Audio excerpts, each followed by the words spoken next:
आज निरंतर हम 2 घंटे से अधिक समय से ई-वे बिल के विषय में एक परिचर्चा कार्यशाला आयोजित कर रहे हैं, उसमें बात कर रहे हैं।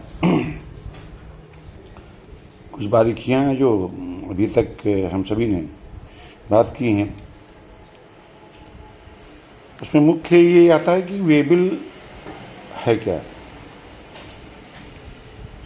ये तो हमने पहले कुछ देर पहले भी एक वीडियो बनाया था, ये अपने प्रसंग में बोला था कि ई-वे बिल एक इलेक्ट्रॉनिक दस्तावेज है।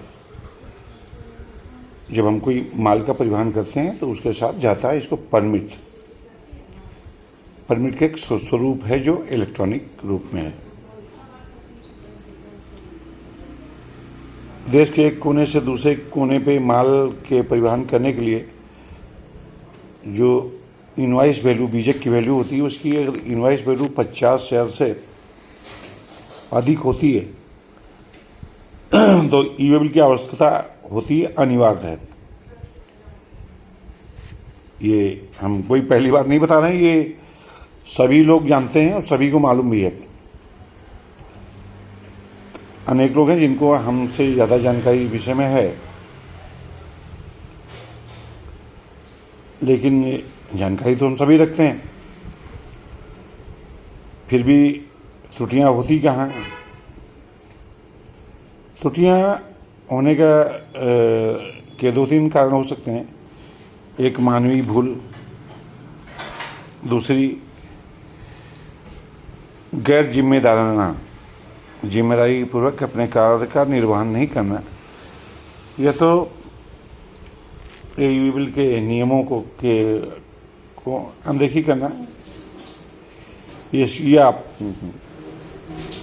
ये आपकी प्रक्रिया नहीं पूरी होने से ई-वे बिल की क्या परेशानी आ सकती, इसका अनुभव नहीं होना, ये अनुभव होना तो अनदेखी करना। अधिकतर विषयों में देखा गया कि ई-वे बिल की जो अभी तक उत्पन्न परेशानियां होती हैं ई-वे बिल से संबंधित,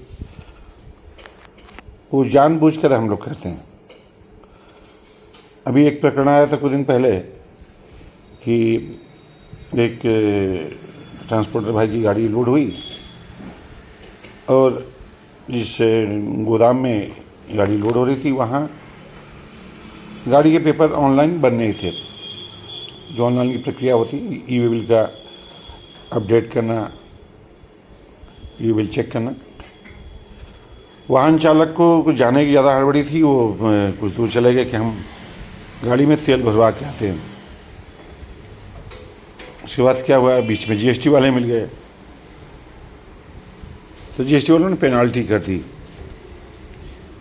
जो जीएसटी गवर्नमेंट के द्वारा जो नियम कानून बनाए गए हैं माल के परिवहन के, वो हम सभी को पालन करना है चाहिए, और पालन करने के साथ साथ उनको अनदेखी नहीं करनी है।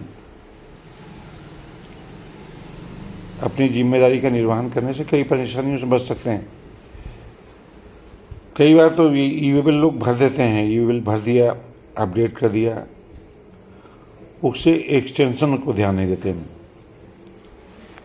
कि उसकी जब समय सीमा होती है ई-वे बिल की, जब समाप्त होती है, या तो वाहन सड़क पे है, रास्ते में है, राह में है, और हमने छोड़ दिया, फिर उसका चेक नहीं किया कि वाहन पहुंचा कि नहीं पहुंचा, और उसकी जो वैलिडिटी होती है, वो समय सीमा होती है, उसको हमने एक्सटेंड नहीं किया, बढ़ाया नहीं।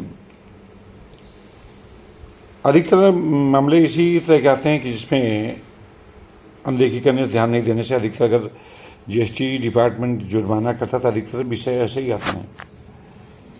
अच्छा, एक विषय ये भी कभी कभी आया है, घटना सत्य पे आधारित है, कई बार होता है कि कई लोग सोचते हैं कि वाहन किसी कंसाइनी, ये जो माल पाने वाली पार्टी के दरवाजे पे पहुंच गया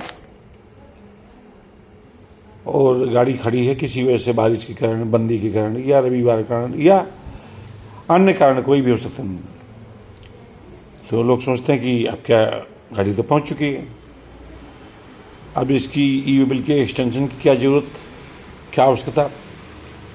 देखिए बंधुओं, ये चीज़ बड़ी ही ध्यान देने वाली योग्य बात है और ध्यान देना भी चाहिए कि जब तक वाहन में माल लदा है,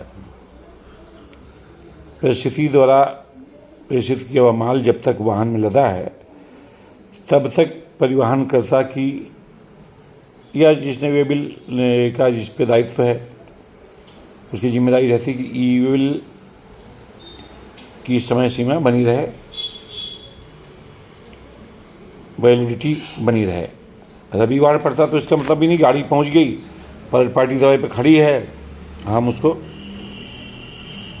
सोच लिया गाड़ी तो पहुंच गई, अब तो क्या आवश्यकता।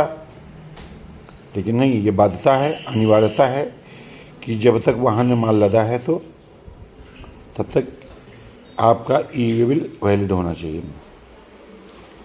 बड़ी समस्या है ये और इसे हम लोग अनदेखा करते हैं।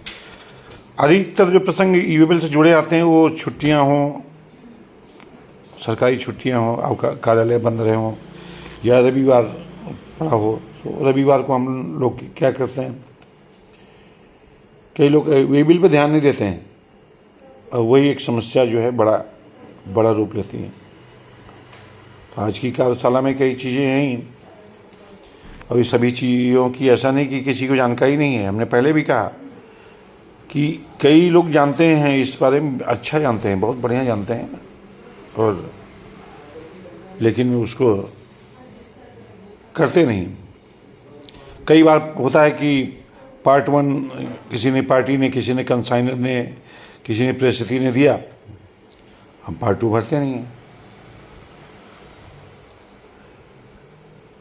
अब पार्ट 2 भरा नहीं तो ई वे बिल में देखिए साफ साफ लिखा है कि अगर पार्ट 2 नहीं भरा गया तो ई वे बिल बेकार है, उस ई वे बिल को ई वे बिल नहीं माना जाएगा। एक पार्ट 1 दस्तावेज तैयार किया गया है, लेकिन कंप्लीट वो दस्तावेज नहीं, कंप्लीट तभी होता है जब उसमें पार्ट 2 भरा जाएगा। अधिकतर मामले ऐसे हैं कि माल कहीं बाहर से आया, आपके गोदाम में पड़ा है, आपने सोचा मेरे गोदाम में तो आ गया,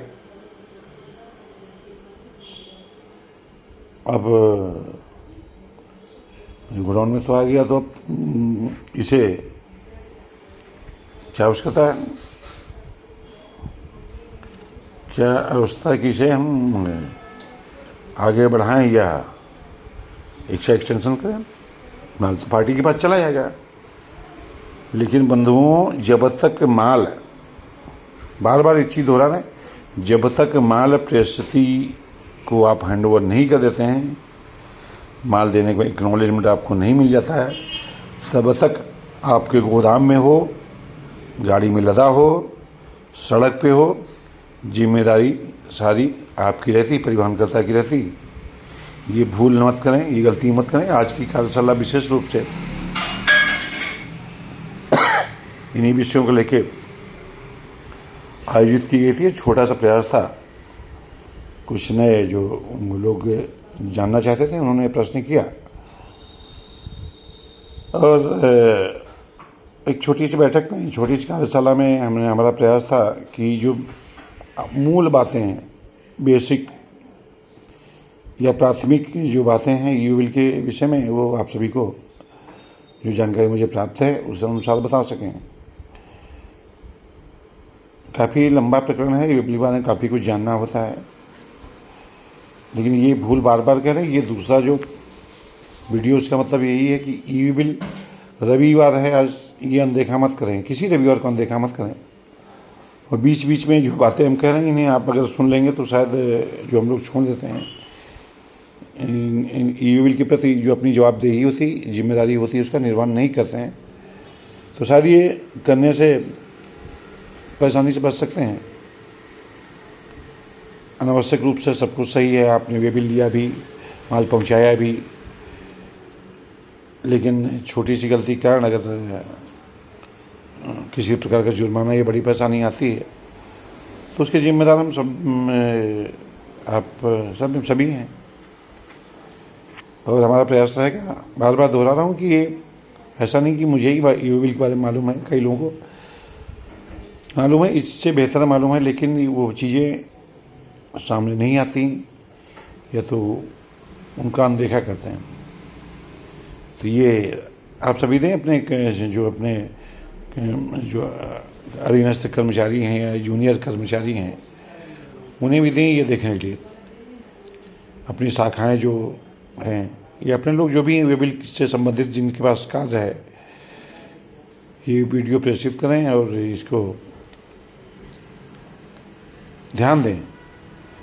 बहुत प्रमुख अनिवार्य दस्तावेज हमारे परिवहन व्यवसाय का है, इसकी अनदेखी न करें। ये आप सभी से निवेदन है। आज की कार्यशाला में जो भी हमारी समझ में आया प्राथमिक बातों का हमने आप लोगों के सामने रखा, बताया, विश्लेषण किया। फिर अवसर प्राप्त होने पे फिर इसी तरह की वे बिल पे परिचर्चा हम सभी करेंगे और बताएंगे भी। धन्यवाद, आभार, सभी को प्रणाम।